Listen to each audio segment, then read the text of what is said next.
What's going on, everyone? Chris Mack coming at you today with the Marvel Legends Alpha Flight Amazon exclusive box set. This is something I've been meaning to go over, and I wanted to take my time to make sure that I showcased every single figure. That's why this review is a little late. But as you can see, this box set is absolutely huge compared to your regular Marvel Legend action figure boxes. And I love that they put the whole team on the cover with the Canadian flag. Alpha Flight with Marvel 80 years just adds that nice little panache to it, in my personal opinion. You open this bad boy up, you get to see all the gorgeous figures, and then of course there's all of the awesome characters. I'm just gonna try to get a close up so you guys can check that out at your convenience. On the side we got Shaman, Snowbird, Aurora, Northstar, and then here on the bottom is Puck. Come around to the back. Okay, action figure product shot. I like the snowy background. Kind of a cool little design there. Nothing else there. And then the same characters on the side. Cool Alpha Flight logo on the top. Nothing really more on the bottom. So with that said, is this box set worth your time? Let's crack it open and let's check out the team. We've already gone over James Hudson as well as Sasquatch's backstories, so I'll make sure to leave a card in this review for y'all to check out after this video. Now, Alpha Flight was created by the Canadian native writer and artist John Byrne, and the full team's roster debuted in X-Men number 120 from April 1979 and were established to serve as part of Wolverine's backstory. The team was sent to follow up on Vindicator's first mission to retrieve Wolverine from the X-Men. Byrne never intended the team to be an ongoing title. However, in 1983, Marvel convinced him to create their own series. Byrne was reluctant to take the job, but wrote and drew the first 28 issues before handing it off to other creative teams, and the series lasted for 130 issues. Inspired by the debut of the Fantastic Four, James Hudson refined the purpose of Department H, which was a branch of Canadian's Department of National Defense that deals with superpowered villains, to create Alpha Flight. It was later revealed that Alpha Flight was preceded by a team called The Flight, led by Wolverine. Now, Northstar, Jean-Paul Baboir, I believe is how you pronounce his name, is from Montreal, Quebec. He's a mutant with powers of super speed and light generation. At Alpha Flight 106, Scott Liddell was given permission to have the character Northstar state, "I am gay," making him the first major openly gay character created by Marvel Comics. Aurora, his sister, Jeannie Marie Baboir, is Northstar's twin sister, as I just said, who suffers from dissociative identity disorder or multiple personalities. Like her brother, she is also a mutant with powers of super speed, flight, light generation, and molecular acceleration. Shaman, Michael Two Youngman, is the First Nations medicine man from Calgary, Alberta. He is both a skilled doctor and sorcerer. Snowbird, also known as Naraya, I think is how you pronounce it. She is an Inuit demigoddess from Yellowknife, Northwest Territories, who can transform into animals of the North. Now, before being closed down by the Canadian government, 2 members were promoted from Beta Flight to Alpha Flight. There was Marina, which I wish they would have made an action figure of her, so unfortunately can't showcase her. Puck, however, Eugene Judd, was a dwarf bouncer from Saskatoon. Oh my goodness, these Canadian names are killing me. Saskatoon, Saskatchewan, sure, with enhanced speed and extraordinary acrobatic abilities. After speaking with our community member Supertron, he told me that Puck was originally a full-sized dude. However, during a fight with a powerful demon, he ended up being turned into a dwarf. He defeated the demon by trapping it within his mind, which gave him eternal youth and made him feel miserable. The demon was later briefly freed, reverting Judd to his original size and becoming an old man. He was eventually able to trap the demon again. And if any of y'all have any more information on this, let me know, because that just sounds like a fever dream, in my opinion. Now, Heather McNeil, she's married to James Hudson. After Guardian's apparent death in Alpha Flight issue 12, she became the leader of the team, and she later utilizes a replica of James's battlesuit and takes the codename Vindicator, and then eventually Guardian. So that's the backstory on this Alpha Flight team. Who's your favorite?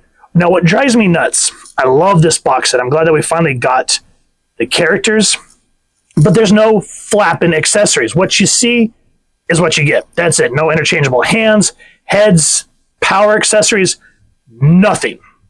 So for the price point, I think around the time when I paid for it was like $50, I think.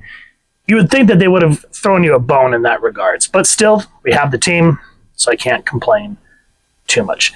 Now, as for the paint apps, ignore the fly because, you know, we'll start with Aurora. And I'm glad that they really stuck with her old school suit because I know that she eventually upgrades like this really kind of sleazy looking uniform. But yeah, I just like that her and her brother had the old school matching uniforms. It kind of has that star there. It was a very simplistic look and I love it. I love all the little spikes, especially on the boots. And then to make sure that they gave her and Northstar both those pointy ears, which is really nice. The face sculpt, these are older figures. The blue eyes look nice. The red lipstick looks great. Black hair looks great. It's just a shame that she suffers from the original Marvel Legends female mold, so at least a nice 90-degree elbow. Of course, the wrists spin up and down.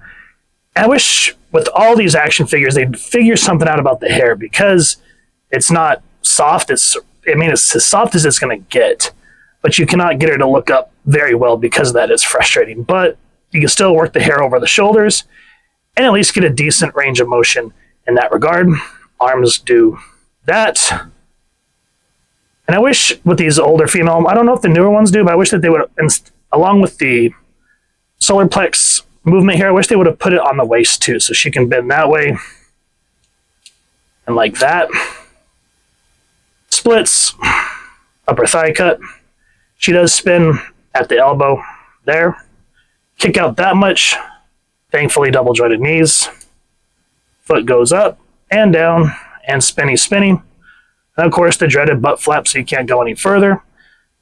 So that is Aurora in a nutshell. Puck, they really caught his lightness very well. I'm glad for that because he was always one of my favorite characters. And whenever I see him in a Wolverine comic book, I always get excited. Same with Shaman. But what drives me nuts about this figure, he has no upper articulation whatsoever. That's it. You can't spin him. Nothing. It's like, come on. But I always loved his outfit too. Again, just like Northstar and Aurora, just the jet black, that purple. Wow, I am not with the program today. Orange pea. And because, you know, he's small and he's buff, that just really captures his lightness. But again, without the accessories, I hate that we get one open hand that does nothing other than spins. There's no articulation on it. It would be nice to have two of those type of hands so you can make him do some sort of headstand and also two hands for punching, but what are you going to do? You know what I mean? Head has a decent range of motion, and we are definitely going out of focus. Sorry, guys. Arm spins, and like Aurora, he spins at the elbow, 90 degrees. This fist hand, oh, the fist doesn't spin. It just spins. It doesn't move. Oh, I didn't recognize that at first. Roar! Hasbro, what the hell is wrong with you? Now you can kick out that much. Knees don't really articulate that well. Foot, of course, up and down and spinny, spinny. The butt flap's not as bad. You can do the splits kind of. And he pivots there and there. So not too bad. Northstar is kind of your standard mold, though I think it's more of a Spider-Man mold if you look at the feet. But thank God, at least for him, and I wish they would have done this with Shaman, and I just wish this was a standard with every Marvel Legends character, is the butterfly joint. So you can really get that range of motion. And again, like his sister, I just love that his first uniform, that basic black and white, and it really helps pop with their black hair and their matching blue eyes. I don't know, just something about those dark, well, I don't want to say dark, but contrasting colors that just really make it look great. And of course, I'm glad that they gave him a moody face. Skin tone looks good, pointy ears, good black hair. Spin, 90 degrees, and then typical hand motion. As that has a good range of motion there and there. Go out that far up. Butt flap, of course, can't do jack squat. Thigh cut, double jointed knees.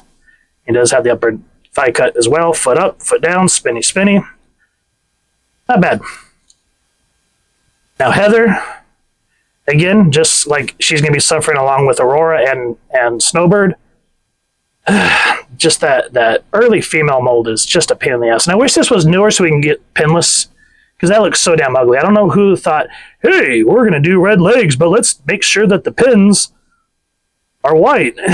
Come on, man. Now, I wish that they would have made this more transparent for photography reasons. Plus, it'd just been nice to see her eyes. This just kind of gives her not a whole lot of personality. And my God, look at her neck. Looks like a crane. It was hard to really make that look realistic in some of the photography without her looking like a chicken. But at least with that far up neck, you can kind of bypass the ponytail so you get a good range of motion on the head. Spin up and down at the elbow, 90 degrees. Bloop, bloop, spinny, spinny. At the solar plex. And go that far out. And of course, as I always say, make sure to warm up your figures, guys. I need to warm these up again because that thigh cut is just double jointed knees. But supposed to go up and down. I need to warm her up more. Spinny, spinny.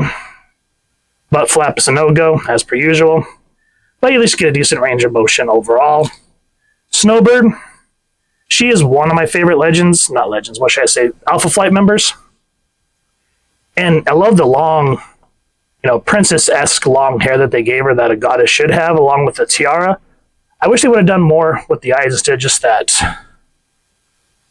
white dot. It just takes away, but at least the skin tone, the lips look nice. But again, just like with every female character that has long hair, can go down that far, but you are sort of SOL trying to go back because that hair is not going nowhere. I wish they'd find a way to make that softer.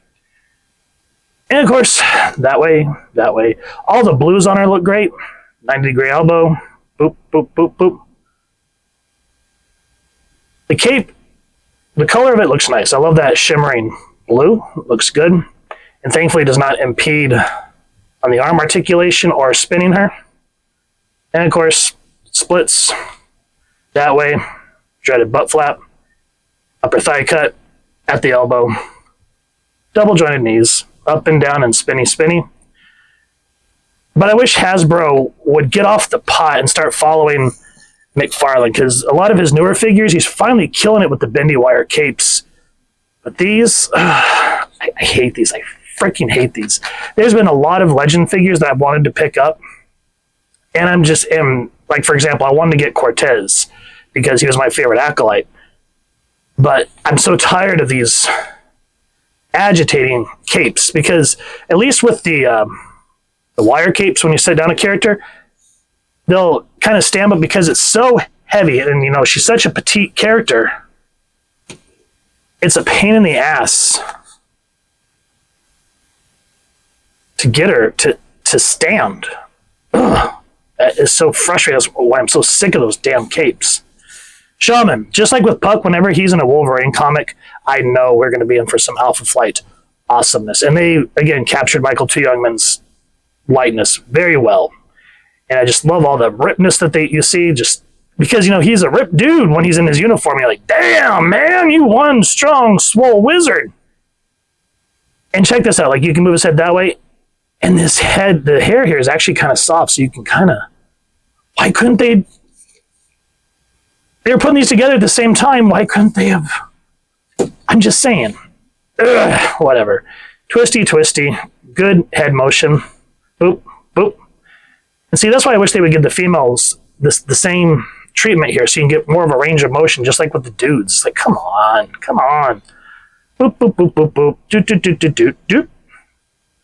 And boop, boop, boop, boop, boop. You like my little musical I'm giving for you guys?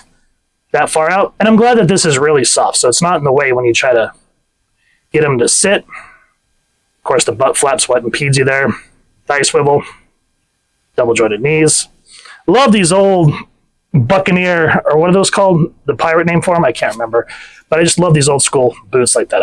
I just love that. And the way that they make it look like it actually ripples the way it's supposed to. I love it. It just captures that old school Marvel feeling that we all grew up with. Gold handband looks good. Love that they did the design all the way around instead of sherping out. I guess the word you could say. But yeah, bracers look great.